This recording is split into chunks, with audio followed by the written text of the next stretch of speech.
میرا نام حسنہ ہے اور میری عمر 25 سال ہے۔ میری پیدائش ایک ہائی کلاس گھرانے میں ہوئی تھی۔ ابا ایک بزنس مین تھے اور اماں ایک سوشل ورکر۔ ان کی شادی ارینج میرج تھی۔ ابا کسی اور لڑکی کو پسند کرتے تھے مگر دادی کو وہ لڑکی ایک آنکھ نہ بھاتی تھی۔ تبھی دادی نے ابا کی شادی اپنی مرضی سے کروائی تھی، وہ بھی ابا کو بلیک میل کر کے۔ ابا نے اماں سے شادی تو کر لی تھی مگر اماں کو وہ مقام اور رتبہ نہیں دیا جو اماں کا ہونا چاہیے تھا۔ اماں اپنے شوہر، ساس سسر اور باقی سب گھر والوں کی خدمتیں کرنے کے بعد بھی ابا کے دل میں جگہ نہیں بنا پائی تھی۔ ابا کے دل پر اس کی پہلی محبت کا ہی راج تھا۔ اماں نے ان کا دل جیتنے کی لاکھ کوششیں کی تھیں مگر ابا نے اپنے دل کے دروازے اماں کے لیے نہیں کھولے تھے۔ یوں اماں من چاہی بہو تو تھی مگر کبھی بھی من چاہی بیوی نہ بن پائی تھی۔ ابا کا جب دل کرتا تھا وہ اماں کو مارتا پیٹتا تھا۔ قصور کسی کا بھی ہو، ابا ہر چیز کا الزام اماں کو دیتا تھا اور اماں پر اپنا غصہ نکالتا تھا۔ اماں لاکھ کوششیں کرتی کہ ان دونوں کے درمیان موجود ناچاقی کا علم کسی تیسرے کو نہ ہو، کمرے کی بات کمرے کی حد تک ہی محدود رہے مگر ایسا نہ تھا۔ ابا جب تک پورے گھر کے سامنے اماں کا تماشا نہ لگا لے اسے سکون نہ آتا تھا۔ اماں جو سوشل ورکر تھی، باقی خواتین اور لڑکیوں کی مدد کرتی تھی، عورتوں کو ان کے حقوق دلانے کے لیے لڑتی تھی، وہ خود اپنے نصیب اپنے شوہر سے ہار گئی تھی۔ وہ چاہ کر بھی خود کو ابا کے عتاب کا نشانہ بننے سے نہ روک پاتی تھی۔ نہ جانے ایسی کون سی بات تھی جو دوسروں کے لیے آواز اٹھانے والی میری ماں خود اپنے لیے کوئی آواز نہ اٹھا پاتی تھی۔ نہ جانے وہ کیوں اتنی بے بس تھی، وہ کیوں چپ چاپ اس اذیت کو سہ رہی تھی، حالانکہ وہ چاہتی تو آسانی سے طلاق لے کر الگ ہو سکتی تھی اور خود کو اس جہنم سے نکال سکتی تھی، مگر اس نے ایسا نہیں کیا۔ نہ جانے کیوں ایسا لگ رہا تھا کہ جیسے اس کے ہاتھ بندھے ہوئے تھے، ایسا لگتا تھا کہ جیسے وہ یہ سب مجبوری میں برداشت کر رہی ہو، مگر اس کی مجبوری کیا تھی یہ کوئی نہیں جانتا تھا۔ شادی کے 5 سال بعد حادثاتی طور پر میں پیدا ہوئی تھی۔ سب لوگ ہی میری پیدائش کو لے کر بہت حیران ہوئے تھے۔ کسی کو بھی میری پیدائش کی امید ہی نہیں تھی، کیونکہ جتنا ابا کا اماں سے جھگڑا رہتا تھا وہ دیکھنے کے بعد کسی کو نہیں لگتا تھا کہ وہ دونوں آپس میں منہ بھی لگاتے ہوں گے۔ ایسے میں میری پیدائش سب کے لیے ایک سوالیہ نشان اور حیرانگی کا باعث تھی، لیکن میری پیدائش اماں کے حق میں بہتر ثابت ہوئی تھی۔ ابا کا غصہ اماں کی طرف سے اب کم ہوتا گیا تھا۔ پہلے جو اماں کے کمرے میں ہر روز جنگ چھڑی ہوتی، ہر روز اماں کے جسم پر نیل پڑے ہوتے تھے اور اماں گھر میں ہر ایک سے منہ چھپاتی پھرتی تھی، اب یہ سب ختم ہو گیا تھا۔ اب یہ سب کبھی کبھار ہی ہوتا تھا یا پھر مہینے میں ایک آدھ بار۔ اماں مجھ سے بہت محبت کرتی تھی، وہ مجھے اپنی جان بخشی کا وسیلہ سمجھتی تھی۔ وہ سمجھتی تھی کہ میں اس کے لیے بہترین ہوں، تبھی تو میری پیدائش کے ساتھ ہی اس کی سختی ختم ہو گئی تھی۔ وہ مجھے اپنے صبر کا پھل کہتی تھی کہ تم آئی تو میری آزمائش ختم ہوئی تھی۔ میں جو 5 سالوں سے چپ چاپ اپنے شوہر کا دیا ہوا ہر غم سہتی تھی، اس صبر کا پھل اللہ نے مجھے تمہاری صورت میں دیا ہے۔ ابا بھی مجھ سے بہت پیار کرتا تھا، حالانکہ کہیں نہ کہیں اماں کو ڈر تھا کہ شاید بیٹی پیدا ہونے پر ان پر زندگی مزید تنگ نہ کر دی جائے۔ کیا پتہ ابا کو بیٹی کے پیدائش پر اماں کو طعنے دینے کا ایک اور موقع مل جائے، مگر ابا نے ایسا کچھ نہیں کیا تھا۔ میری پیدائش پر اس نے کسی طرح کا کوئی تاثر نہیں دیا تھا، نہ خوشی کا اور نہ ہی ناراضگی کا۔ لیکن جو میں بڑی ہوتی گئی میں ابا کی لاڈلی ہوتی گئی۔ ابا میرے لیے کام سے جلدی واپس آنے لگا تھا۔ رات کو سونے سے پہلے وہ پورا 1 گھنٹہ میرے ساتھ گزارتا تھا۔ اماں ابا کو میرے ساتھ خوش دیکھ کر ہی خوش ہو جایا کرتی تھی۔ جب میری اسکول جانے کی عمر ہوئی تو ابا خود مجھے اسکول میں داخلہ کروانے لے کر گیا تھا۔ وہ روزانہ خود مجھے اسکول لے جاتا اور اسکول سے واپس لایا کرتا تھا۔ ابا میری ہر ضرورت کا خیال رکھتا تھا، اس نے کبھی مجھے کسی چیز کی کمی محسوس نہیں ہونے دی تھی۔ وقت یوں ہی گزرتا رہا اور میں 10 سال کی ہو گئی تھی۔ میں کافی سمجھدار بچی تھی اور دوسرا ابا بھی اس چیز کا بہت خیال رکھتا تھا کہ وہ میرے سامنے اماں پر ہاتھ نہ اٹھائے اور نہ ہی میرے سامنے ان دونوں کی کوئی تلخ کلامی ہو۔ وہ نہیں چاہتا تھا کہ میرے دل میں اپنے ماں باپ کو لے کر کسی قسم کی کوئی بھی بات آئے۔ اپنی بیٹی کی تو وہ ایک ایک چیز کا خیال رکھتا تھا، مگر اماں کو تکلیف دیتے وقت وہ بھول جایا کرتا تھا کہ اماں بھی کسی کی بیٹی تھی، کسی کی لاڈلی تھی۔ اس وقت تو اسے یہ سب یاد نہیں رہا کرتا تھا۔ اس دن سب کھانے کی میز پر بیٹھے کھانا کھا رہے تھے اور میں کھانے کے ساتھ ساتھ اپنے چچا زاد کے ساتھ شرارتوں میں مصروف تھی۔ اماں مجھے 2 سے 3 مرتبہ منع کر چکی تھیں کہ فی الوقت کھانے پر دھیان دو، کھانا کھاتے وقت ایسا نہیں کرتے، بری بات ہوتی ہے۔ مگر میں نے اماں کی بات ایک کان سے سن کر دوسرے کان سے نکال دی تھی اور پھر سے شرارتوں میں مصروف ہو گئی تھی۔ اماں نے اس کے بعد بھی مجھے 3 سے 4 مرتبہ ٹوکا مگر میں نے نہیں سنا۔ اس وقت ملازمہ گرما گرم سالن کا ڈونگا لے کر آئی تھی۔ اس سے پہلے کہ وہ ٹیبل پر پہنچ کر اسے ٹیبل پر رکھتی، اس سے پہلے ہی میں نے اس کے راستے میں ٹانگ اڑائی تھی۔ وہ میرے پیر سے اٹکی اور اس کے ہاتھ سے سالن کا ڈونگا چھوٹ کر دادی پر جا گرا تھا۔ گرما گرم سالن گرنے سے دادی کا پیٹ، بازو اور ٹانگ جل گئے تھے۔ سب اٹھ کر تیزی سے دادی کی طرف دوڑے تھے۔ میں سہمی ہوئی یہ سارا منظر دیکھ رہی تھی جب اماں نے کھینچ کر مجھے اپنی طرف موڑا اور پے در پے کئی زناٹے دار تھپڑ میرے گلابی گالوں کی زینت بنا دیے، جس سے میں چکرا کر رہ گئی تھی۔ میرے گال لال سرخ ہو چکے تھے اور ان پر اماں کی انگلیوں کے نشانات واضح دکھائی دینے لگے تھے۔ میں گلا پھاڑ پھاڑ کر رونے لگی۔ لاؤڈ سپیکر تو میرا بچپن سے ہی تیز تھا، مگر میں نہیں جانتی تھی کہ میرے یوں رونے سے گھر میں کون سا طوفان آنے والا ہے۔ اگر میں آنے والے وقت سے خبردار ہوتی تو میں کبھی بھی اس طرح نہ روتی، مگر مجھے کیا پتا تھا کہ میرے یوں رونے سے اس طرح کی قیامت آ جائے گی۔ سب لوگ جو دادی کے گرد جمع تھے اور ان کو دیکھ رہے تھے، میرے یوں رونے کی آواز سن کر ایک دم میری طرف مڑے تھے۔ اماں کے ہاتھ میں پہنی انگوٹھی لگنے کے باعث میرا گال پھٹ گیا تھا اور اس سے خون رسنے لگا تھا۔ اب کوئی دادی کو سنبھال رہا تھا تو کوئی میری طرف بھاگا تھا۔ تب تک اماں کو بھی میرے چہرے سے رستا خون دکھائی دے گیا تھا۔ یہ زندگی میں پہلی بار تھا جب اماں نے مجھ پر ہاتھ اٹھایا تھا، اور شاید آخری بار بھی، کیونکہ اس کے بعد جو اماں کے ساتھ ہوا وہ کبھی کسی نے خواب میں بھی نہیں سوچا ہوگا۔ اماں میرے پاس آئی اور اپنی چادر کے پہلو سے میرا گال صاف کرنے ہی لگی تھی کہ اچانک سے وہ کراہتی ہوئی اپنی جگہ سے اٹھی تھی۔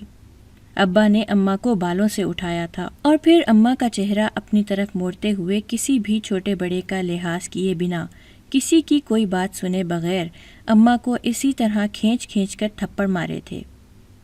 اماں یہ سب برداشت نہ کر پائی تھی اور لڑکھڑا کر نیچے گری تھی، جس سے اماں کا سر میز کے کونے سے ٹکرایا تھا اور اس کا سر پھٹ گیا تھا۔ یہ سب دیکھ کر میں اور رونے لگی تھی۔ ابا سمجھا کہ شاید میں اماں کی مار کی وجہ سے رو رہی ہوں۔ ابا نے آؤ دیکھا نہ تاؤ اور اماں کو سب کے سامنے جانوروں کی طرح پیٹنے لگا۔ سب اماں کو ابا سے چھڑوا رہے تھے، مگر ابا اس وقت کسی کے قابو میں بھی نہیں آ رہا تھا۔ وہ اس وقت قہر بنے اماں پر ٹوٹ پڑا تھا۔ اماں کی چیخیں پورے گھر کے در و دیوار ہلا رہی تھیں۔ اتنے سالوں کا جو غصہ ابا کے اندر دبا رہ گیا تھا، وہ سارے کا سارا آج باہر اود آیا تھا۔ ممکن تھا کہ ابا آج اماں کو جان سے مار دیتا، جو اگر دادی مجھے پکڑ کر اماں کے سامنے ڈھال نہ بنا لیتی۔ میں یہ سب دیکھنے کے بعد تھر تھر کانپنے لگی تھی۔ ابا مجھے گود میں اٹھائے گھر سے باہر نکل گئے تھے۔ پیچھے اماں کو انتہائی نازک حالت میں ہسپتال پہنچایا گیا تھا۔ اماں نے کبھی سوچا بھی نہیں تھا کہ اپنی ہی کوکھ سے جنی اولاد پر غلطی کرنے کی وجہ سے ہاتھ اٹھانے پر اسے اس حالت میں پہنچا دیا جائے گا۔ اگر اسے ذرا بھی اس بات کا علم ہوتا تو وہ کبھی ایسا نہ کرتی۔ ماؤں کے تو اولاد پر حق ہوتے ہیں، اگر اس نے اپنا حق سمجھ کر مجھے مار بھی لیا تھا تو اس میں کون سی بڑی بات تھی؟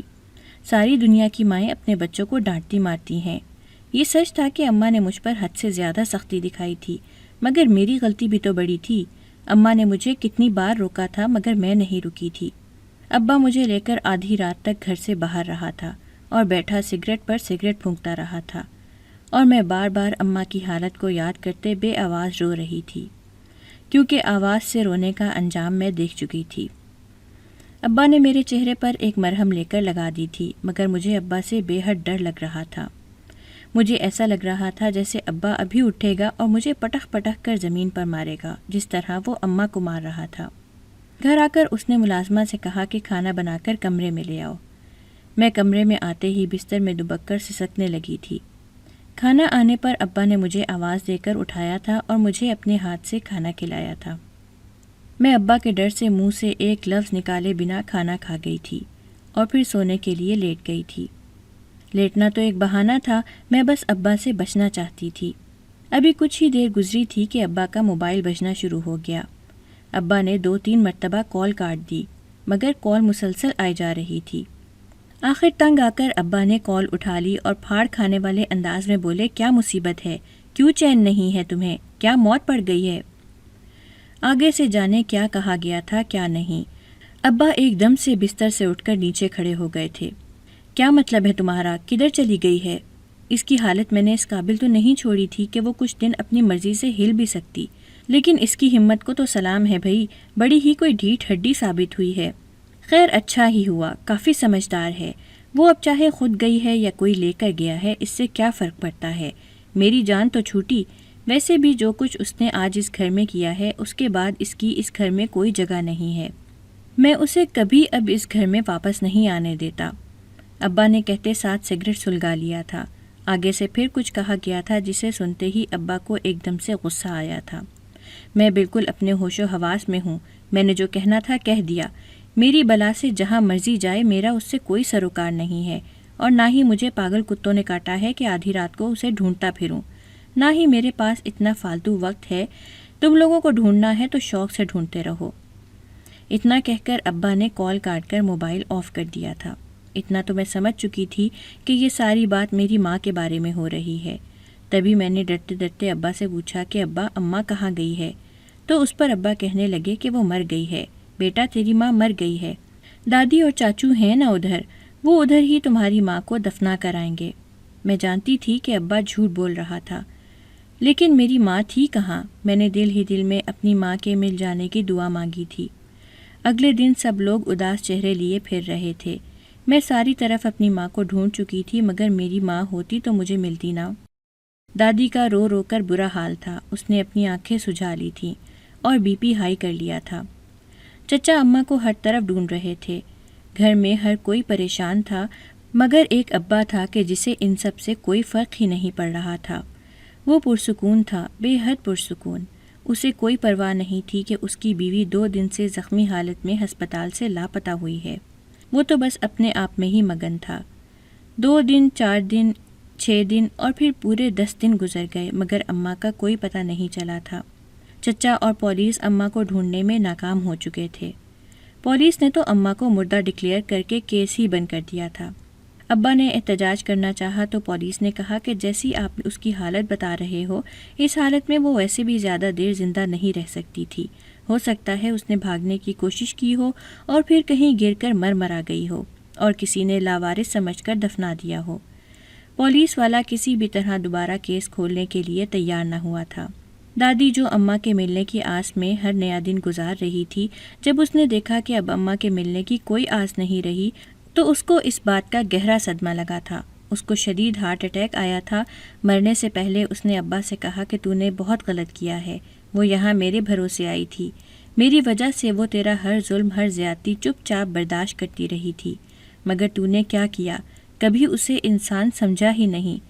میں تجھے سمجھا کر تھک گئی کہ وہ معصوم ہے، اس کا کوئی قصور نہیں، وہ بھولی بھالی ہے، لیکن تجھے یقین نہیں آیا، اور تو ساری زندگی اسے ایک نہ کردہ گناہ کی سزا دیتا رہا۔ تجھے اللہ پوچھے گا، تو نے اس پر بہت ظلم کیے، وہ تجھے کبھی معاف نہیں کرے گا۔ تیرا کیا تیرے سامنے آئے گا، تو انتظار کر اس وقت کا، اور ڈر اس وقت سے جب خدا تیری رسی کھینچ لے گا، اور اس وقت تو کچھ بھی نہیں کر پائے گا۔ اتنا کہتے ساتھ ہی دادی کا سانس اکھڑ گیا تھا۔ دادی کی موت پر ابا غمزدہ ضرور ہوا تھا، مگر انہیں دادی کی کہی کسی بات کا بھی کوئی اثر نہیں ہوا تھا۔ دادی کی موت کے بعد گھر کا بٹوارا کیا گیا تھا۔ اس کام میں بھی جلدی ابا نے ہی کی تھی، حالانکہ سب نے کہا بھی کہ اکیلے کیسے رہو گے، تو ابا نے سب کو کہا کہ کسی کو میری فکر کرنے کی ضرورت نہیں ہے، میں جانتا ہوں کہ مجھے کیا کرنا ہے اور کیا نہیں۔ ہمارا گھر بہت بڑا تھا، جس کو بیچ کر سب کے حصے میں بھاری بھاری رقم آئی تھی، جس سے سب کو ہی اپنے لیے دوسرا گھر خریدنے یا بنانے میں کوئی پریشانی نہیں ہوئی تھی۔ ابا نے بنا بنایا گھر لیا تھا اور مجھے لے کر اس گھر میں منتقل ہو گئے تھے۔ گھر کے کاموں کے لیے ابا نے پورے دن کے لیے ایک ملازمہ رکھ لی تھی۔ وقت گزرتا گیا اور آہستہ آہستہ مجھے بھی اس بات کا یقین آ گیا کہ میری ماں مر چکی ہے، اور یہ کہ میرا باپ ہی میری ماں کا قاتل ہے۔ ابا نے یہ بات محسوس کر لی تھی۔ ایک دن ابا مجھے کہنے لگے کہ میں نے جان بوجھ کر کچھ نہیں کیا، آنکھوں دیکھی مکھی بھلا کون نگلتا ہے۔ تمہاری ماں کا شادی سے پہلے کسی لڑکے کے ساتھ چکر تھا، وہ اس لڑکے کے ساتھ گھر سے بھاگ گئی تھی، مگر وہ لڑکا فراڈ نکلا اور تمہاری ماں کو دھوکہ دے کر بھاگ گیا۔ تمہاری ماں سب کے سامنے بدنام ہو چکی تھی، اس کے گھر والوں نے اسے اپنانے سے انکار کر دیا، جس پر تمہاری ماں ایک سہیلی کے گھر رہنے لگی، مگر زیادہ دن وہاں بھی نہیں رہ پائی تھی اور پھر وہاں سے ایک ہاسٹل میں منتقل ہو گئی۔ پیسہ تمہاری ماں کے پاس بہت تھا، اس نے اپنے بینک میں شروع سے ہی بہت سیونگ کی ہوئی تھی، مگر ابھی اس کا سامان اس کے گھر پڑا تھا، اس لیے وہ اس طرح دھکے کھانے پر مجبور تھی۔ لیکن ایک رات وہ اپنے گھر گئی اور اپنے گھر سے اپنا سارا سامان اٹھا لائی، جس سے اس نے فلیٹ بھی خریدا اور گاڑی بھی۔ اسی کی گاڑی سے دادی کا ایکسیڈنٹ ہوا، وہ دادی کو ہسپتال وغیرہ لے کر گئی اور دادی کا سارا خرچہ خود اٹھایا تھا۔ وہیں ہسپتال میں اسے خبر ملی کہ وہ اپنے محبوب کے ناجائز بچے کی ماں بننے والی ہے، جس پر وہ بہت زیادہ گھبرا گئی اور رونے لگی۔ دادی نے اس سے پوچھا تو وہ دادی کو ساری بات بتاتی چلی گئی تھی، لیکن اس نے دادی کو اصل بات نہ بتائی تھی۔ محبوب کے بجائے اس نے دادی کو بتایا کہ اس کے ساتھ زیادتی ہوئی ہے۔ دادی نے اسی وقت اس سے وعدہ کر لیا کہ وہ اس کی شادی اپنے بیٹے سے کرائے گی اور اس کو گھر لے آئی۔ ابا کو یہ حقیقت شادی کے کچھ ہی عرصے بعد معلوم ہو گئی تھی، تبھی تو ان کے درمیان اتنی انبن رہتی تھی۔ اماں کا وہ بچہ اماں کے پیٹ میں ہی مر گیا تھا۔ ابا نے ساری بات بتاتے ہوئے کہا کہ اب تم ہی بتاؤ میں کیا کرتا۔ دکھ تو مجھے اس بات کا تھا کہ میری اپنی ماں نے مجھے دھوکہ دیا اور میری شادی ایک بد کردار لڑکی سے کرا دی۔ اس وقت میں نہ جانے ایسا کیا تھا کہ مجھے ابا کی کہی ہوئی ایک ایک بات سچ لگ رہی تھی۔ جو ابا کہہ رہا تھا میں اسی کو حقیقت مانتی گئی۔ میری ماں کا امیج میری نظر میں بہت برا ہو گیا تھا۔ یوں میں جلد ہی اپنی ماں کو بھول گئی تھی۔ میں کالج میں پہنچ چکی تھی اور 18 سال کی ہو چکی تھی۔ ایک دن کالج میں استانی نے بتایا کہ 2 دن بعد کالج کا ٹرپ پورے ہفتے کے لیے مری جا رہا ہے، جس نے بھی جانا ہے وہ اپنا نام لکھوا کر فیس جمع کرا دے۔ میں نے جو ہی سنا میں نے جھٹ سے اپنا نام لکھوا دیا تھا، کیونکہ میں کبھی بھی اپنے شہر سے باہر نہیں گئی تھی۔ یہ پہلی مرتبہ تھا کہ مجھے کہیں جانے کا موقع مل رہا تھا۔ گھر آ کر جب میں نے ابا سے بات کی تو پہلے تو ابا نے بات سنتے ہی مجھے منع کر دیا تھا، مگر میں ابا سے ضد کرنے لگی تھی کہ مجھے ہر حال میں وہاں جانا ہے۔ تھوڑی بہت ضد اور منت ترلے کے بعد ابا راضی ہو گیا تھا۔ میں نے اس دن خوب شاپنگ کی اور پھر 2 دن بعد مری پہنچ گئی۔ یہاں سب کچھ بہت خوبصورت تھا، میں یہاں بہت انجوائے کر رہی تھی، لیکن میں نہیں جانتی تھی کہ میرے پیچھے گھر میں کیا کچھ ہو رہا تھا۔ ایک خوبصورت ہفتہ گزار کر جب میں واپس گھر لوٹی تو اپنے گھر کو دلہن کی طرح سجا سجایا دیکھ کر بے ساختہ میرے دل میں خدشہ پیدا ہوا تھا کہ کہیں ابا نے مجھے وہاں بھیج کر پیچھے کسی سے میری شادی تو طے نہیں کر دی کہ میں جس وقت واپس آؤں اسی وقت مجھے رخصت کرا کر کوئی اپنے گھر لے جائے۔ یہی سب سوچتے ہوئے میں گھر کے اندر داخل ہوئی تھی۔ اندر کا منظر دیکھتے ہی میرے چہرے پر بے یقینی تھی۔ سامنے ہی صوفے پر ابا بیٹھا تھا اور اس کے ساتھ دلہن کے جوڑے میں ہی کوئی عورت چہرے پر گھونگھٹ ڈالے بیٹھی تھی۔ ان کے آس پاس کچھ محلے کے لوگ بھی تھے جو چھوٹی موٹی رسمیں کر رہے تھے۔ مجھے لگا کہ جیسے میں کوئی خواب دیکھ رہی ہوں۔ میں نے اپنی آنکھیں مل کر دوبارہ سے کھولی تھی کہ شاید منظر بدل جائے، مگر ایسا نہ ہوا تھا۔ منظر جوں کا توں ہی تھا۔ لوگ ساتھ شادی میں شرکت کر رہے تھے اور ساتھ ہی ساتھ دبی دبی سرگوشیاں بھی کر رہے تھے۔ اس کو تو دیکھو، بوڑھی گھوڑی لال لگام۔ میں نے اس کی بیٹی کی شادی کا مشورہ دیا تھا کہ اب وہ ماشاءاللہ سے بڑی ہو گئی ہے، اس کے لیے رشتہ تلاش کرو اور اسے وقت سے بیاہ کر اپنی ذمہ داری سے سبکدوش ہو جاؤ، مگر یہ تو خود ہی صحرا سجا کر بیٹھ گیا۔ عورتوں کی سرگوشیاں سنتے ہوئے میں ابا تک پہنچی تھی جو مجھے دیکھ کر اٹھ کھڑا ہوا تھا۔ حسنہ بیٹا تو آ گئی ہے، میں نے تجھے کہا تھا نا کہ جب کالج پہنچو گی تو بتا دینا، میں تمہیں لینے آ جاؤں گا، تم نے بتایا نہیں۔ ابا کی بات سن کر میں نے کہا کہ ابا میں تو اچانک آ کر تجھے سرپرائز دینے والی تھی، مگر تو نے تو مجھے ہی سرپرائز کر دیا۔ یہ سب کیا ہے ابا؟ تجھے شرم نہ آئی جوان بیٹی کو گھر میں رکھ کر دوسری شادی کرنے کی؟ ارے اگر دوسری شادی کرنی تھی تو وقت سے کرتا نا، میں تجھے منع تھوڑی کرتی، لیکن اب تو نے سفید داڑھی میں بیاہ رچا لیا، کم سے کم میرا خیال تو کر لیتا۔ لوگ میرا مذاق اڑائیں گے کہ بیٹی کی شادی کی عمر تھی اور باپ نے اس کی شادی کے بجائے خود کی شادی کر لی۔ ابا مجھے کہنے لگے کہ کچھ نہیں ہوتا میری بچی، لوگوں کا تو کام ہے باتیں کرنا، وہ ایسے ہی باتیں کرتے رہتے ہیں، میں شادی نہ بھی کرتا وہ پھر بھی کوئی نہ کوئی اور وجہ ڈھونڈ لیتے باتیں کرنے کی، اس لیے تمہیں پریشان ہونے کی ضرورت نہیں ہے۔ ادھر آؤ، اپنی نئی اماں سے نہیں ملو گی؟ جاؤ اس کو کمرے میں لے جاؤ، میں تب تک مہمانوں کو نپٹا کر آتا ہوں۔ میں نہ چاہتے ہوئے بھی اس سرخ جوڑے میں موجود عورت کو اٹھایا تھا اور اسے بازو سے پکڑ کر سہارا دیے کمرے میں لے آئی تھی، اور اس دوران مجھ پر ایک ڈر سا حاوی تھا کہ کہیں وہ مجھے کچھ کہہ نہ دے، کیونکہ میں نے سنا تھا کہ سوتیلی ماں بہت بری ہوتی ہے، وہ سوتیلے بچوں پر بہت ظلم کرتی ہے، انہیں مارتی پیٹتی ہے اور ان سے گھر کا سارا کام کرواتی ہے، ان کو کھانا بھی نہیں دیتی اور پھر انہیں گھر سے باہر نکال دیتی ہے۔ میں اس عورت کو کمرے میں لے کر آئی تھی اور اسے بیڈ پر بٹھا دیا تھا۔ پھر میں اپنی ملازمہ کو آواز دینے لگی تاکہ وہ آ کر اس عورت سے کچھ کھانے پینے کا پوچھ لے۔ میں آواز پر آواز دیے جا رہی تھی مگر میری ملازمہ نہ جانے کہاں مر گئی تھی، اس نے میری ایک بھی آواز کا جواب نہیں دیا تھا اور نہ ہی میرے سامنے آئی تھی۔ مجھے اس پر بہت غصہ آیا تھا۔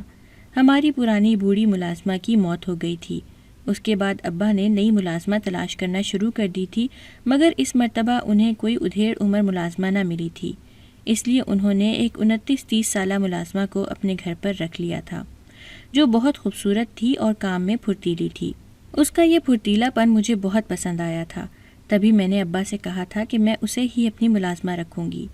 ابا مان گئے تھے، مگر میں نہیں جانتی تھی کہ یہ کر کے میں اپنے لیے کتنی بڑی مصیبت مول لے رہی تھی۔ جب کافی دیر گزر جانے کے بعد بھی ملازمہ نہ آئی تو میں نے اس عورت سے کہا کہ تم بیٹھو، میں ابھی آتی ہوں۔ اتنا کہہ کر میں کمرے سے باہر نکل آئی تھی اور پھر ملازمہ کو تلاش کرنے لگی تھی، لیکن وہ ملازمہ نہ جانے کہاں چلی گئی تھی جو مجھے نظر ہی نہیں آ رہی تھی۔ میں نے پورا گھر دیکھ لیا تھا مگر اس کا کوئی اتا پتہ نہیں چلا تھا۔ یہی سب سوچتے ہوئے میں ابا کے پاس آئی تھی اور ابا سے اس ملازمہ کے بارے میں پوچھا تھا، جس پر ابا نے سر کو نفی میں ہلا لیا تھا۔ سب مہمان رخصت ہو چکے تھے۔ ابا مجھے لے کر کمرے میں آیا اور مجھے کہنے لگا، چھوڑو اس ملازمہ کو، آؤ آ کر اپنی ماں سے ملو۔ اتنا کہہ کر ابا نے بیڈ پر بیٹھتے اس عورت کا گھونگھٹ اٹھایا تھا۔ میں جو تجسس کے مارے دیکھنا چاہتی تھی کہ دیکھوں تو صحیح آخر میرا باپ کس عورت کو بیاہ کر لایا ہے، مگر جیسے ہی ابا نے گھونگھٹ پلٹا میرے پیروں تلے سے زمین نکل گئی تھی۔ میں ہکا بکا سی کبھی ابا کی طرف اور کبھی اس عورت کی طرف دیکھنے لگی تھی، کیونکہ جس عورت کو میرا باپ بیاہ کر لایا تھا وہ عورت کوئی اور نہیں بلکہ میرے ہی گھر میں کام کرنے والی میری ہی ملازمہ تھی، جسے میں پچھلے آدھے گھنٹے سے آوازیں دے رہی تھی اور تلاش کر رہی تھی۔ وہ تو یہاں میرے باپ کے بیڈ پر بڑے استحقاق سے بیٹھی ہوئی تھی۔ ابا یہ کیا ہے؟ میرے منہ سے بے ساختہ نکلا تھا۔ تم نے ایک ملازمہ سے شادی کر لی، اور وہ بھی اس سے جو تمہاری آدھی عمر کی ہے۔ ابا کہنے لگے کہ بیٹا اس میں تماشا لگانے کی کوئی ضرورت نہیں ہے، عمروں کا فرق کوئی معنی نہیں رکھتا، اور جہاں تک بات ملازمہ ہونے کی ہے تو یہ میرے نکاح میں آنے سے پہلے ملازمہ تھی، مگر اب دیکھو یہ ایک بزنس مین کی بیوی ہے، اور ساتھ ہی ساتھ اس گھر کی آدھی مالکن بھی۔ میں نے گھر کا آدھا حصہ اس کے نام کر دیا ہے۔ ابا مجھ پر دھماکے پر دھماکے کرتا جا رہا تھا۔ نہ جانے اس نے ایک ہفتے کے اندر ابا کو کیا گھول کر پلایا تھا کہ ابا اس کی محبت میں گوڈے گوڈے ڈوب گیا تھا۔ مجھے ابا پر بہت حیرت ہوئی تھی مگر میں اور کر بھی کیا سکتی تھی۔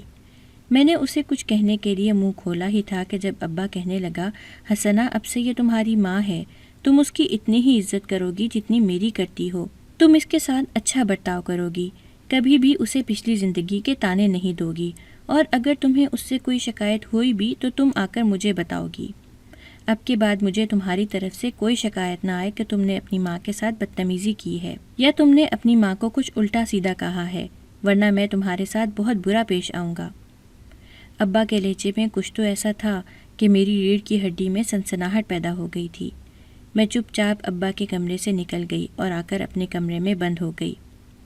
اگلے روز جب میں ناشتہ بنانے کے لیے اٹھی تو میں نے دیکھا کہ سارا گھر صاف ستھرا پڑا ہے اور کچن سے پراٹھوں کی بھینی بھینی خوشبو آ رہی تھی۔ میں کچن میں گئی تو دیکھا کہ میری سوتیلی ماں سب کے لیے ناشتہ بنا کر تیار کر چکی تھی۔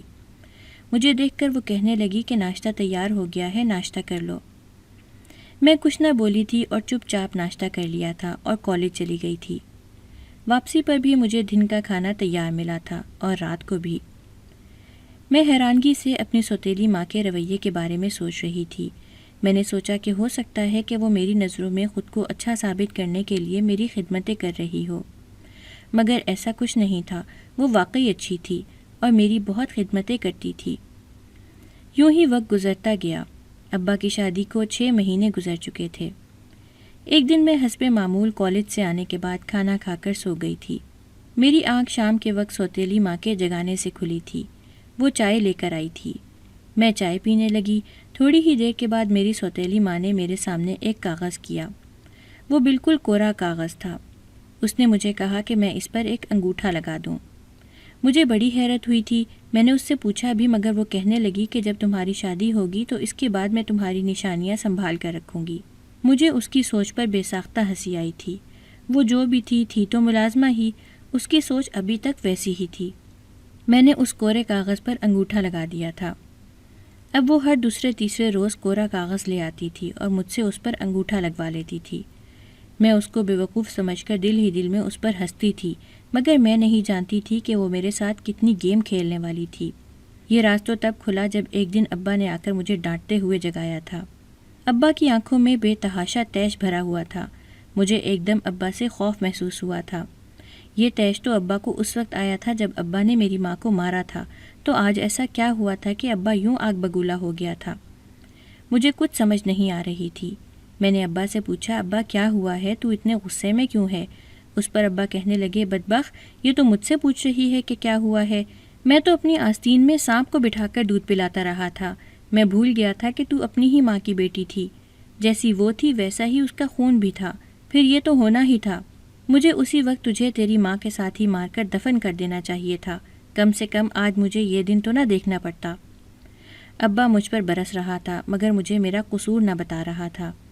میں نے ابا سے کہا کہ ابا میں نے کیا کیا ہے، مجھے میرا قصور تو بتا دو۔ اس پر ابا کہنے لگے کہ باہر تیرا شوہر آیا ہوا ہے تجھے ساتھ لے جانے کے لیے۔ ابا کی بات سنتے ہی مجھے ایسے لگا جیسے ساری چھت میرے اوپر آن گری ہو۔ ابا یہ تو کیا کہہ رہا ہے؟ کون سا شوہر؟ اس پر ابا کہنے لگے کہ وہی شوہر جس کے ساتھ تو نکاح کیے بیٹھی ہے۔ ابا کی بات سن کر میں فوراً سے باہر آئی تھی، جہاں ایک خواجہ سرا کھڑا تھا۔ میں آتے ہی اس کے سر ہو گئی تھی کہ یہ کیا بکواس ہے۔ اس پر وہ کہنے لگا کہ بکواس کیا ہے، ہمارا نکاح ہوا ہے، اب تم مکر رہی ہو۔ اس پر میں نے اس سے ثبوت مانگا تو اس نے جیب سے ایک کاغذ نکال کر دکھایا جس پر میرے انگوٹھے لگے ہوئے تھے۔ میرا سر ایک دم سے چکرا گیا تھا۔ میں نے اپنی سوتیلی ماں کی طرف دیکھا جو شاطرانہ مسکراہٹ لیے کھڑی تھی۔ یہ سب اسی کا کیا دھرا تھا۔ میں نے اپنے ابا کو اس کے بارے میں بتایا۔ ابا نے اس سے باز پرس کی تو وہ مان گئی تھی کہ یہ سب اس نے کروایا ہے۔ میں نے اسے کہا کہ کیوں، میرے ساتھ تمہاری کیا دشمنی تھی؟ تم نے کیوں میری زندگی برباد کی؟ اس پر وہ کہنے لگی کہ دشمنی تو کوئی نہیں ہے، تمہارا بس یہ قصور ہے کہ تم اس آدمی کی بیٹی ہو جس نے پہلے میری بہن کی زندگی برباد کی اور پھر میری۔ میں نے کہا، یہ کیا کہہ رہی ہو؟ تم کون سی بہن کی بات کر رہی ہو اور کیا کیا ہے ابا نے؟ اس پر وہ کہنے لگی کہ ہاں، میری بہن جو بدقسمتی سے اس شخص کی بیوی اور تمہاری ماں تھی۔ میں نے کہا کہ اسے ابا نے کہاں برباد کیا؟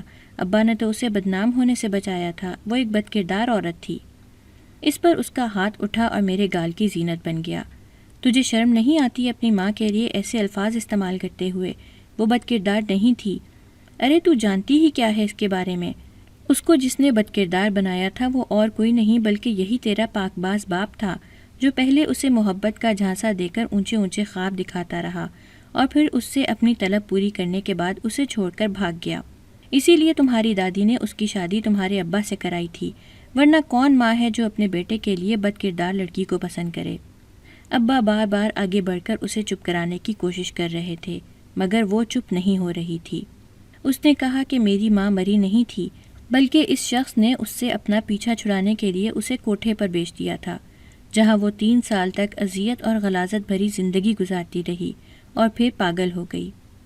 پچھلے کئی سالوں سے وہ پاگل خانے میں ہے۔ میں یہاں اس کا بدلہ لینے آئی تھی اور آج میرا بدلہ پورا ہوا ہے۔ آج تم بھی وہیں جاؤ گی جہاں اس شخص نے میری بہن کو بھیجا تھا۔ اتنا کہتے ہی اس نے خواجہ سرا کو اشارہ کیا اور وہ مجھے گھسیٹتے ہوئے اپنے ساتھ لے جانے لگا۔ میں نے خود کو چھڑوانے کی بہت کوشش کی تھی اور ابا کو آوازیں بھی دی تھیں، مگر ابا ایک جگہ سٹل کھڑا تھا۔ میں جیسے ہی گھر سے نکلی اسی وقت ابا دل پر ہاتھ رکھتے ہوئے نیچے گرے تھے۔ میں اپنا ہاتھ چھڑوا کر ابا کی طرف بھاگی تھی، مگر لمحے کا کھیل تھا اور ابا کی روح پرواز کر گئی تھی۔ میں اپنی سوتیلی ماں کے قدموں میں بیٹھ گئی اور اسے کہنے لگی کہ مجھے معاف کر دے اور مجھے اماں کے پاس لے جائے، مگر وہ نہیں مانی تھی۔ آخر میں نے اسے اماں کی قسم دی تو وہ راضی ہو گئی، اور پھر مجھے کہنے لگی کہ تمہارا کوئی نکاح نہیں ہوا ہے، یہ سب تمہارے باپ کو سبق سکھانے کے لیے تھا، مگر وہ تو بہت بزدل نکلا، ایک ہی جھٹکے میں ہار گیا۔ ابا کی تدفین کے بعد وہ مجھے اماں کے پاس لے کر گئی تھی۔ اماں کی حالت دیکھ کر میرے رونگٹے کھڑے ہو گئے تھے۔ جب بے قدرے لوگ آپ کا نصیب بن جائیں تو آپ کا زندہ رہنا بھی مشکل ہو جاتا ہے۔ ہم نے اماں کو زندگی کی طرف لانے کی بہت کوششیں کی تھیں، مگر اماں اس ٹراما سے کبھی نکل ہی نہ پائی تھیں۔